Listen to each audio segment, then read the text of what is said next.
decisão, o ministro Dias Toffoli disse, abre aspas, na contramão da impunidade, o juiz Sérgio Moro ressaltou... Olá, sejam muito bem-vindos a mais um vídeo aqui do nosso canal Periquito Esporte Notícias. Eu sou Elerson Oliveira. Tô chegando pra gente bater aquele papo de sempre, aquela troca de ideias de todos os dias. Dia 2/7 foi noticiado sobre o STF ter cassado a decisão do Sérgio Moro. Isso mesmo, o STF cassou a decisão do juiz Sérgio Moro, mais precisamente o ministro Dias Toffoli, cassou a decisão do juiz Sérgio Moro de determinar que José Dirceu usasse tornozeleira eletrônica, fosse a Curitiba para colocar tornozeleira eletrônica, uma vez que o STF determinou a soltura à liberdade do ex-ministro José Dirceu. Isso mesmo. O ministro Dias Toffoli meio que acusou o juiz Sérgio Moro de abuso de autoridade.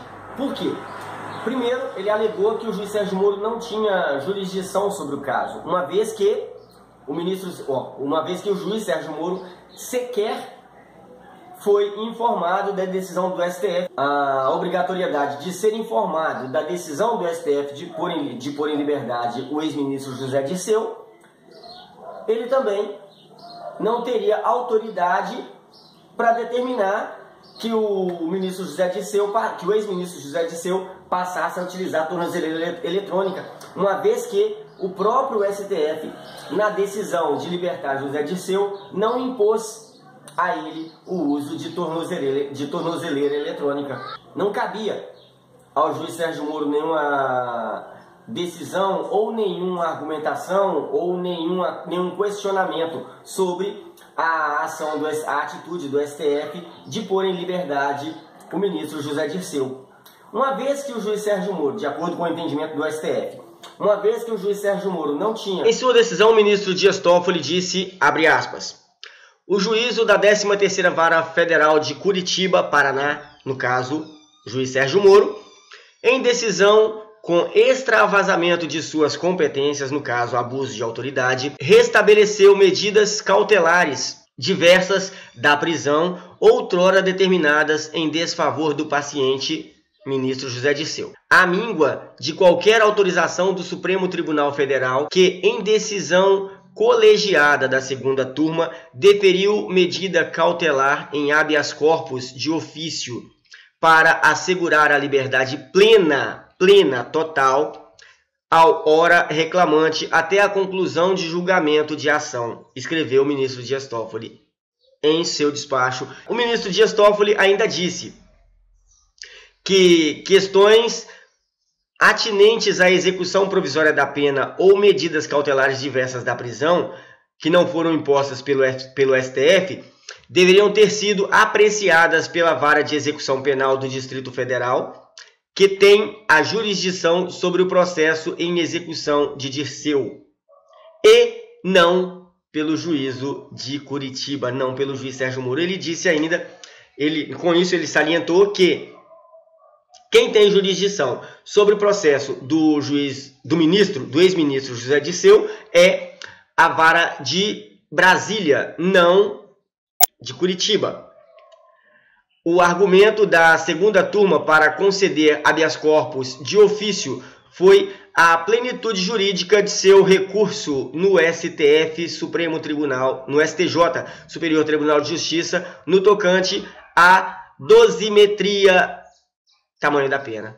Pois é, esse foi o despacho do ministro Dias Toffoli, onde ele cassou a decisão do juiz Sérgio Moro de determinar que José Dirceu utilizasse tornozeleira eletrônica, uma vez que o STF, ou melhor, que a segunda turma do STF determinou a liberdade dele. Concedeu liminar para que ele fosse posto em liberdade depois de ser condenado a 26 anos na segunda instância da Justiça Federal. Dando sequência, vamos ao despacho do juiz Sérgio Moro hoje, 3/7/2018, onde ele rebate esse despacho do ministro Dias Toffoli. Vamos lá? Olha só. Na contramão da impunidade, o juiz Sérgio Moro ressaltou que as medidas cautelares haviam sido autorizadas pelo próprio Supremo Tribunal Federal quando revogada a prisão preventiva de José Dirceu. Isso mesmo.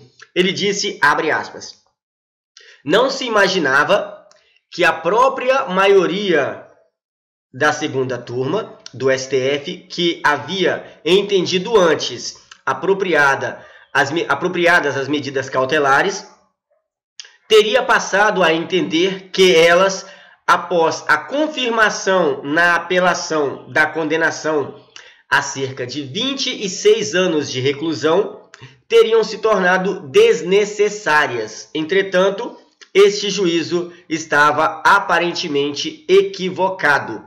Com essa decisão, o juiz Sérgio Moro disse que, reconheceu que talvez estivesse equivocado, uma vez que o próprio STF, quando revogou a prisão preventiva do ex-ministro José Dirceu, entendeu que as medidas cautelares eram necessárias, no caso, o uso da tornozeleira eletrônica.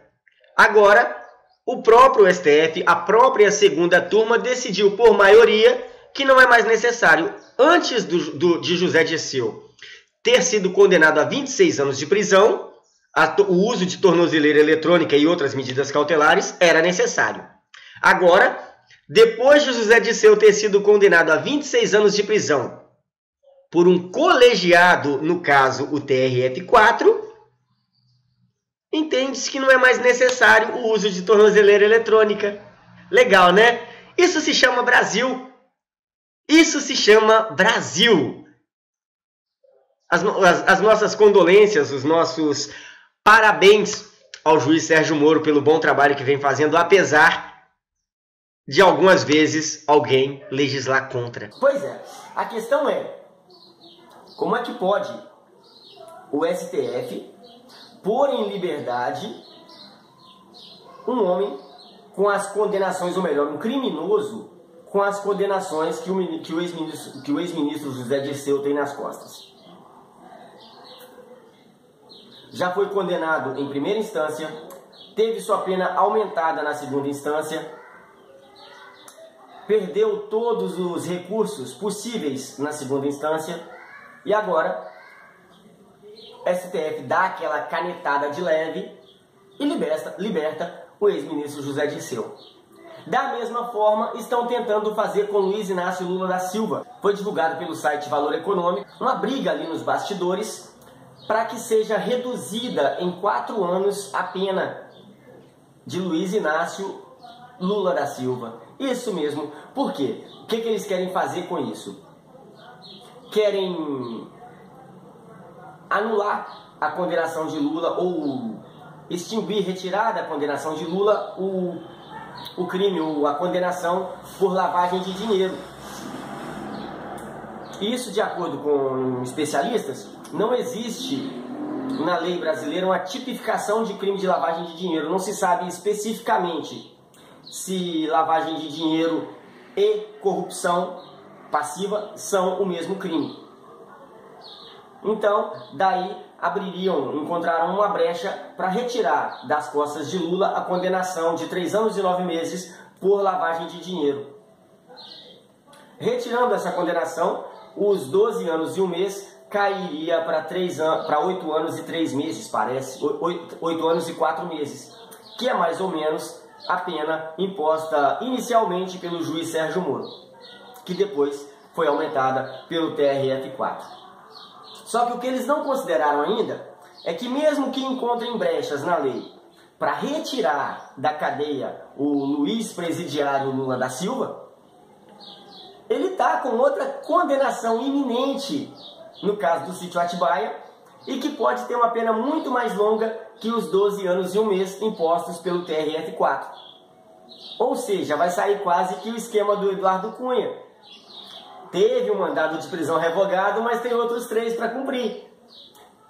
Vai ter uma prisão relaxada, mas outra condenação nas costas. Então, não adianta tentar, não adianta se esforçar, STF, porque Lula vai continuar na cadeia.